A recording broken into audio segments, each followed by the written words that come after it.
હાલ અમદાવાદથી એક ખૂબ જ દુઃખદ સમાચાર સામે આવી રહ્યા છે। આજકાલ ઓનલાઈન એપ્લિકેશન દ્વારા વ્હીકલ બુક કરાવીને મુસાફરી કરવાનો ટ્રેન્ડ ઘણો વધી ગયો છે। એમાં પણ કશે પણ જવું હોય તો ટુ વ્હીલર બુક કરાવીને જલ્દી પહોંચી જવાય છે।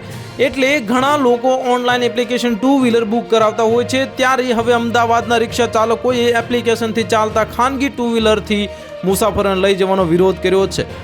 અમદાવાદના રિક્ષા ચાલકોએ જે આની સામે આંદોલન શરૂ કર્યું છે અને ઓનલાઈન એપ્લિકેશનમાં ચાલતા ટુ વ્હીલર સામે અમદાવાદના રિક્ષા ચાલકોએ પોસ્ટર યુદ્ધ શરૂ કર્યું છે અને રિક્ષા ચાલકોની માંગ છે કે સફેદ નંબર પ્લેટવાળા જે ટુ વ્હીલર તાત્કાલિક બંધ કરવામાં આવે અને અમદાવાદ રિક્ષા ચાલક એકતા યુનિયન દ્વારા પોસ્ટર યુદ્ધ શરૂ કરવામાં આવ્યું છે।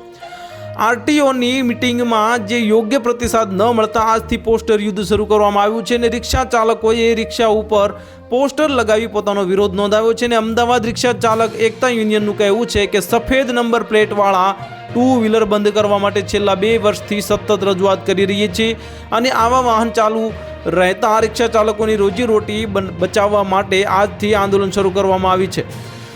રિક્ષા ચાલકોએ રિક્ષાઓ પર પોસ્ટર લગાવ્યા છે અને આ પોસ્ટર પર લખવામાં આવ્યું છે કે ઓનલાઈન એપ્લિકેશન દ્વારા પેસેન્જરમાં ચાલતા ગેરકાયદેસર સફેદ નંબર પ્લેટ ટુ વ્હીલર બંધ કરો અને છેલ્લા 2 વર્ષથી રિક્ષા ચાલકોની રજૂઆત છે છતાં જે નિરાકરણ ન આવતા આંદોલનની શરૂઆત થઈ છે અને પોસ્ટર યુદ્ધથી શરૂઆત બાદ વિરોધ પ્રદર્શન બાદ ભૂખ હડતાલ બાદ રિક્ષા હડતાલ પણ શરૂ કરવામાં આવશે। તો હાલ માટે આટલું જ। મળીશું નવી અપડેટ સાથે। જો તમને અમારા વિડીયો પસંદ આવતા હોય તો વિડીયોને લાઇક કરી દેજો, ચેનલને સબસ્ક્રાઇબ કરી બાજુમાં આવેલા બેલ આઇકનને દબાવી દો જેથી તમને આવા સમાચારની અપડેટ મળતી રહે।